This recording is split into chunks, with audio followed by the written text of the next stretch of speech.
Hey, what's going on, guys? It's your boy Tim with another Tim's Take. Now, I was scrolling through the internet just watching and looking at different police videos, and usually I'm always doing current videos just because, sadly, there's a lot of videos that come out involving law enforcement and community interactions.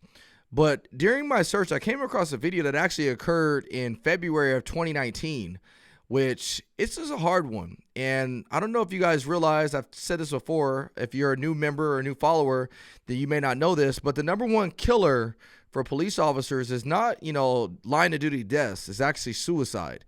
Ryan Tillman, real talk,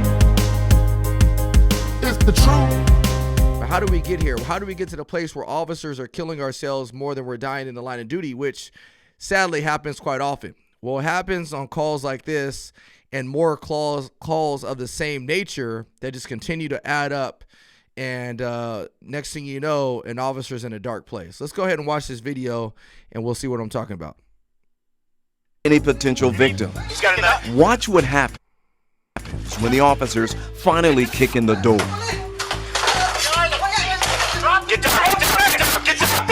The blurred out bloody image to the right is horrific. Get fire. Stay right there. Don't move. The officers noticed a woman's head has been severed from her body. Well, let's pause the video right there.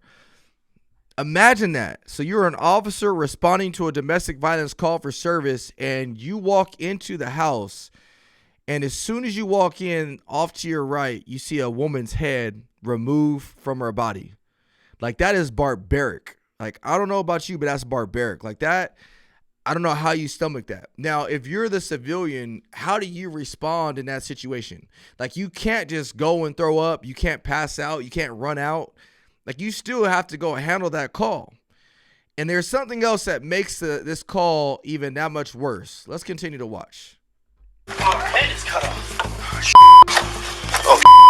Hey, stay right there. Shit, let me see. Give me shit. Stay there.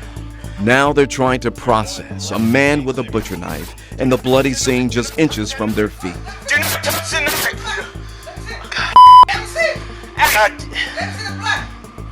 They have to remain as calm as they can and attempt to get the suspect to drop the knife. Yes. She got her head cut off. All right. But don't forget, there's hostages and maybe more victims. Don't do it. We will shoot you. Do not move for the knife. The suspect keeps the knife close and is still not complying with the officer's order. Touch the knife. Don't touch the knife. One officer tries to clear the apartment looking for victims when the suspect grabs the knife again. Did he pick up a gun? He got the knife. Get down on the... He got the knife again? They open fire. Don't do it. Don't do it. Don't. Even though he's been shot, the suspect then throws the knife at the officers. Get down. Let's move in. Now, I don't know if you guys realize this. It didn't show it in the part, but there's actually kids inside. They mentioned it briefly that there's hostages in here. There's children. I believe it's the woman's children that are inside this apartment. Now, on top of having to enter and seeing her head cut off, you have to deal with still a violent subject that is the one that, cut the lady's head off. And then you have to worry about the children. So not only do you have to worry about the children, but you have to worry about containing this whole situation. That right there, my friends, sadly, is what officers deal with. I was reading an article the other day, and in that article, it said that the average person experiences about 1 to 3 traumatic events throughout their lifetime. And a traumatic event is something that, causes a person to experience a level of trauma when it comes to violence, car accident, mental health suffering, whatever it is. But the average person experiences about 1 to 3 traumatic events throughout their lifetime. Police officers experience upwards of about 83 traumatic events throughout their career. So why are officers killing themselves at the rate they are is because of stuff like this. Now, officers or police departments are doing way better as, focusing on officer wellness and trying to get them the help that they need to process and stomach something like this.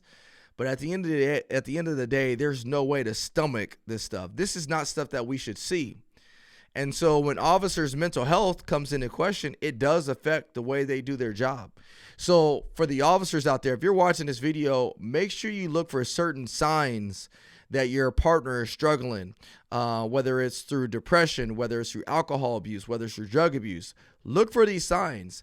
And sometimes they're not as blatant as we may think. And so if you come off of a call like this, make sure you seek help. Even if you feel like you don't need the help, make sure you seek it. Because, you know, PTSD, secondary trauma, it will pop up eventually in your career, and you don't want it to pop up when you least expect it. So make sure you guys are proactive about this. I saw this. This was just tragic, and I couldn't imagine walking in on certain things like this and realize that there are other officers that experience much worse than this. How could it get much worse? Sadly, it happened. So with that being said, I hope you guys get educated by these videos. Do me a favor, hit the like button, hit the comment button. Make sure you guys share this with all of your friends.